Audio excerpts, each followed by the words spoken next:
Fun stuff we'll start with. So, Elon's had the horrible, bad, terrible year. I don't know what your New Year's was like, but it did come up about Elon has now set a world record. The only man ever in history to lose over $200 billion. That is not the record anybody has ever wanted to achieve ever. That's what he's lost in the last year, or probably just in the last 6 months. Can I do like the cup half full thing? Tea mug half full here. Sure, go for it. He had that money to lose. Well, most of us have never had that kind of money to lose. He's still got over $100 billion, so it's not like it's going to affect his lifestyle.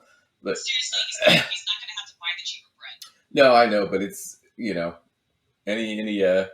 any hope he had of going down in history as a brilliant genius businessman is gone. So you know what? He can still go to space this weekend if he feels like it. So I'm not gonna cry for him. He might even go be the biggest loser on Mars if that's what he wants to do. He might be licking his wounds a little bit. Oh, I'm sure he's humiliated right now. So this is Tesla for the year, right? So he tied all of his reputation to Tesla, their stock, right? And they tanked. And they're also in big trouble too because Tesla, their cars are not exactly well made. And you can look this up on YouTube and stuff too. If you look at like just Tesla car, manufacturer, how well made is it? They're pretty poorly put together.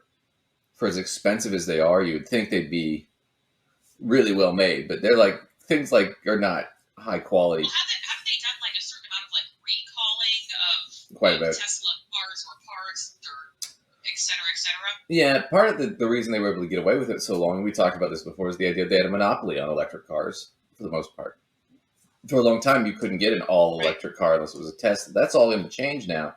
GM is in the business, Ferrari's in the business, Porsche's in the business, BMW, Toyota. There are makers that are getting into the game that are not that these cars are like cheap per se, but that are getting into the game for a more modest price than what a Tesla is. Right. Well, even if the people with more, regular incomes as opposed to. Well, even for a similar price, you can get the Porsche all electric vehicles, which have the batteries have shorter charging time, longer charge power, and the car is just a better made car all around. And you get to say I'm driving a Porsche. Right. I don't know, maybe it's my age speaking, but being able to say you're driving a Porsche. Yeah, and Porsche owns Ferrari now, so it's a whole different company. So now what's going to happen is when they start moving the fleets to electric and electric becomes more of a thing, probably by 2030, you're going to start to see electric charging stations more frequently. And the idea is that by 2035, all new cars will be electric, right? So, I mean, that's what the goal of a lot of the governments are right now. That'll save a lot on emissions. It'll save a lot of money. And it takes a lot of our dependency off of gasoline, which is, a good thing because then we're not as beholden to OPEC. So that's all good stuff. But the thing about it is the companies that are going to be doing that are going to be GM, BMW, Mitsubishi, Toyota. It's not going to be Tesla. They don't have the manufacturing capability. So everybody kind of knows that. I think part of that's why he moved to Twitter and did all this stuff was there's a lot of pressure.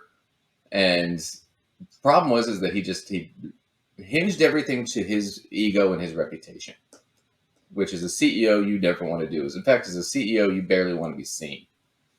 You just want to do your job, right? The more you're in the news, it's not good because they're going to dig stuff up on you and they're going to find stuff out and it's going to be humiliating because you're essentially a celebrity. Which is unfortunate, but it's true. So he's tanked Tesla stock. They're down 70% over the last year.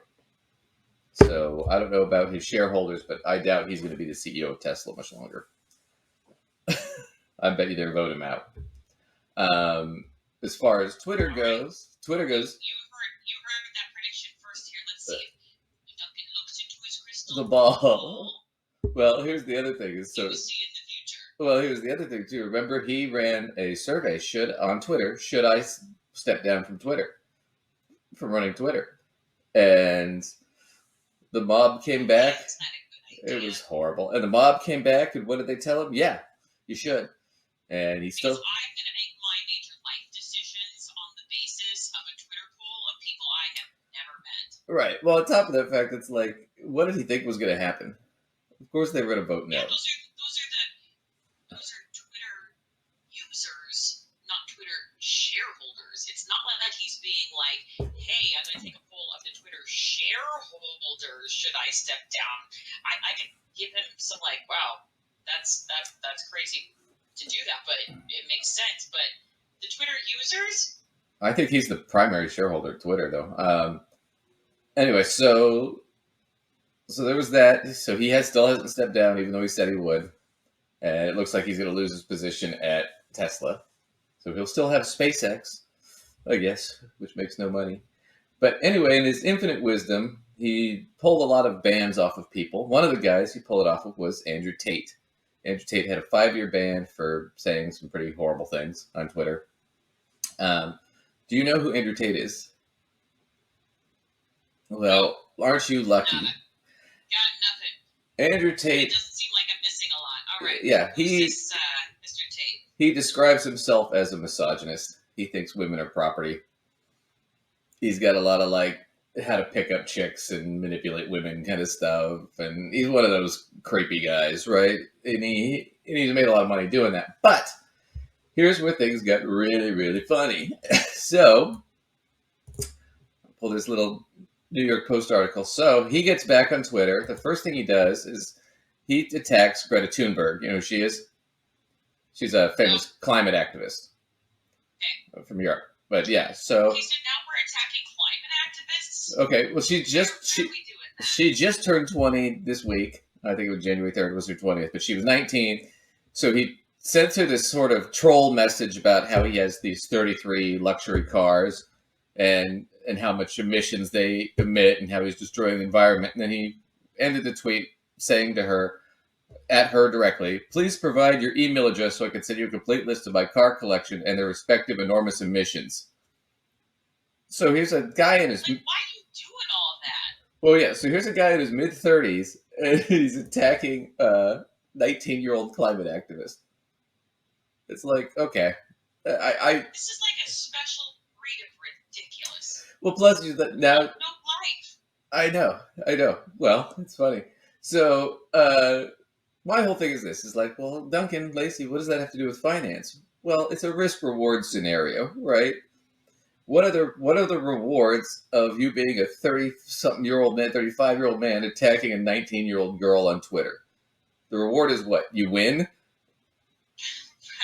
that's a pretty small reward. Like, well, but you're still gonna. Cares? Well, even if you win, you're still gonna look like an asshole because you're beating up on a 19-year-old. Right, like, You're beating up on a teenager. Also, it's like you're picking on someone half your size, and then you come and be like, yeah, but at least I won the fight. Like, well, what? Okay, so.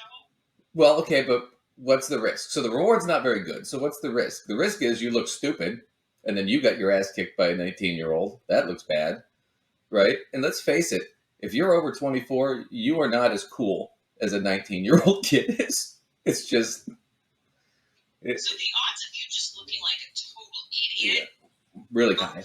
really high. Right. Really high. But what is because I know that I am not nearly as cool as those younger adults, and I'm not going to go and start trying to, like, publicly be, like, saying nasty things about them and whatever, because I'm not that cool. So let's look at what happened here. So she responds back.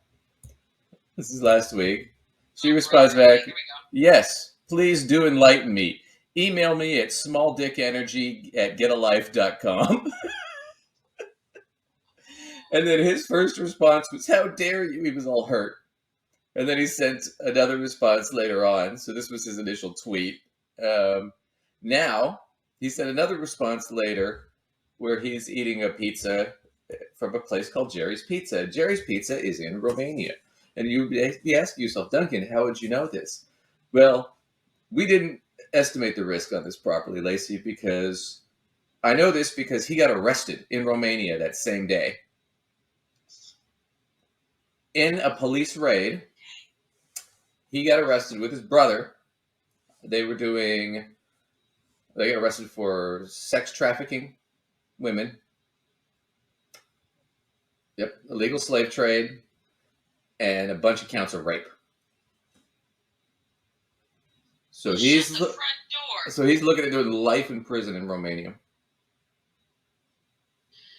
Well, I guess that takes care of that car collection. They could just, be parted out to people who need cars. Well, the rumor is, and I don't know how true it is, but I would like to believe it's true, was they were monitoring his Twitter, the police, and when they saw that he had a pizza from Jerry's, which is a local pizza shop in Romania, that's how they knew he was in town, and that's when they planned the raid.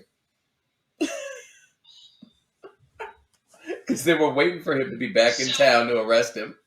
So he literally gave himself dead away because he was being an ass. Tried to pick a fight with a knife. Some activist on Twitter because he just wouldn't stop fighting with them. Yep. Because she made him look like a douchebag on Twitter. I mean, you know what? Good for her. I'm not usually all about it. I don't engage in junk like that, really, but he really kind of had it coming. Regardless of what side of anything you're on, he had it coming. Yeah. Well, we don't. I mean, I don't think I've ever trolled anybody. I mean, who's got time for that? Well, furthermore, we have to be like. I wouldn't start something like that. No. And if other people start things like that, I really just don't have time to be bothered with it, really, However, if you say something stupid, you're open game. That's kind of my attitude. I agree. If you say something stupid, you're open game. Like, if you come at me, you get what you get. But I really still might not engage because I just can't be bothered sometimes with the idiocy, Yeah. Well, I like spending time on it. So speaking of rich 30-year-olds going after, middle class 19-year-olds. Right, or I guess she's upper middle class now. Let's talk about some more income inequality stuff.